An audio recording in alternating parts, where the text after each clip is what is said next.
All right, everyone, we're going to read the story Henry's Freedom Box, a true story from the Underground Railroad by Ellen Levine and Kadir Nelson.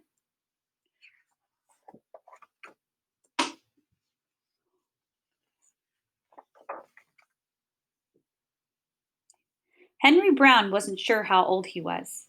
Henry was a slave, and slaves weren't allowed to know their birthdays.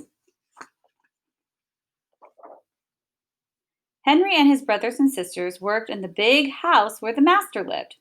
Henry's master had been good to Henry and his family, but Henry's mother knew things could change. Do you see those leaves blowing in the wind? They are torn from the trees like slave children are torn from their families.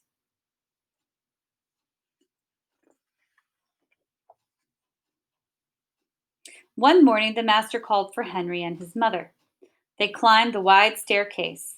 The master lay in bed with only his head above the quilt. He was very ill. He beckoned them to come closer. Some slaves were freed by their owners. Henry's heart beat fast. Maybe the master would set him free. But the master said, "You're a good worker, Henry. I'm giving you to my son. You must obey him and never tell a lie." Henry nodded, but he didn't say thank you. That would have been a lie. Later that day, Henry watched a bird soar high above the trees. Free bird, happy bird, Henry thought. Henry said goodbye to his family. He looked across the field. The leaves swirled in the wind. Henry worked in his new master's factory. He was good at his job. "Do not tear that tobacco leaf," the boss yelled at the new boy. He poked the boy with a stick. If you made a mistake, the boss would beat you.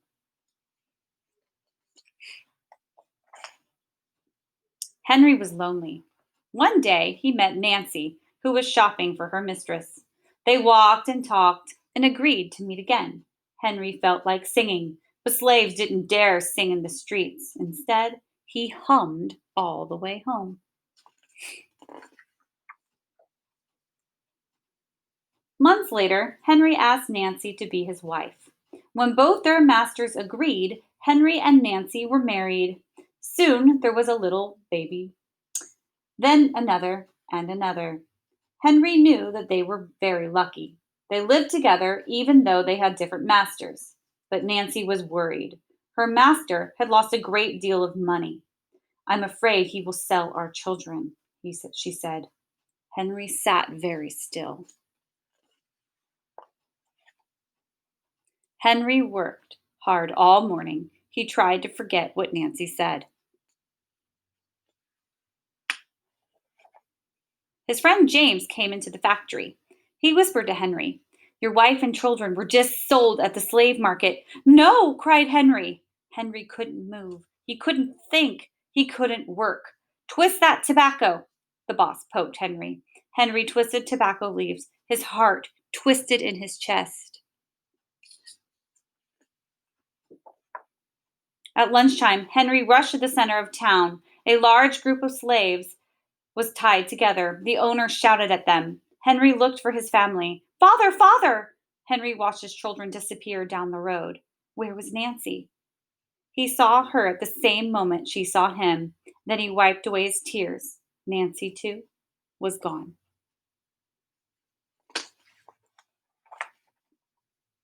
Henry no longer sang.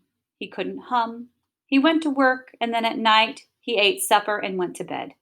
Henry tried to think of happy times, but all he could see were the carts carrying away everyone he loved. Henry knew he would never see his family again.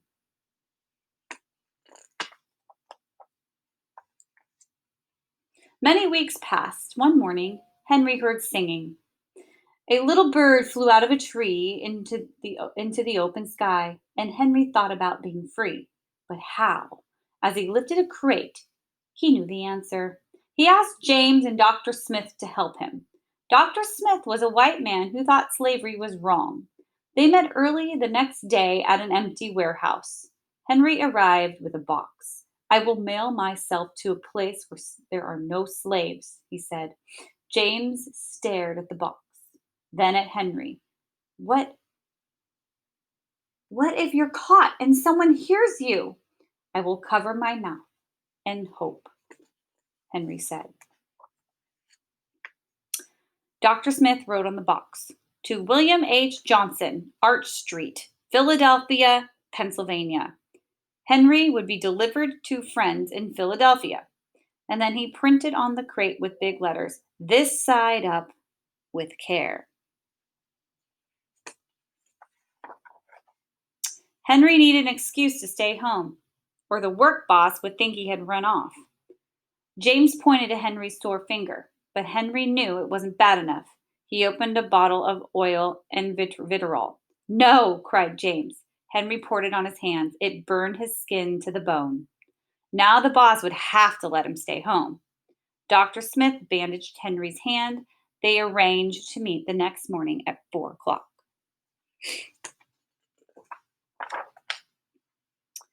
The sun was not yet up when Henry climbed into the box. Ready? He said. James nailed down the lid. Dr. Smith and James drove to the station. The railway clerk tipped the box over and nailed a paper to the bottom. Dr. Smith begged the clerks to be careful, but they didn't listen. They threw the box into the baggage car. Hours passed. Henry was lifted up and thrown again, upside down. He heard waves splashing. This must be the steamboat headed for Washington, D.C. The ship rode smoothly, but Henry was still upside down. The blood rushed into his head. His face got hot. His eyes ached. He thought his head would burst. But he was afraid to move. Someone might hear him.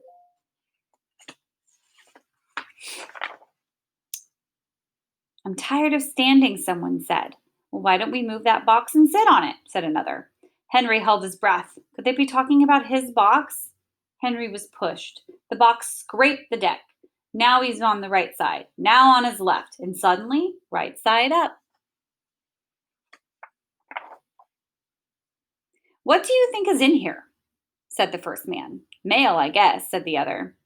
I am mail, thought Henry, but not the kind they imagine. Henry was carried off the steamboat and placed in a railroad car, this time heads up. He fell asleep on the rattling song of the train wheels.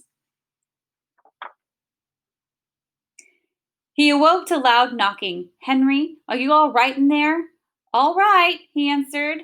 The cover was pried open. Henry stretched and stood up, 4 men smiling at him. Welcome to Philadelphia. At last, Henry had a birthday. March 30th, 1849, his first day of freedom.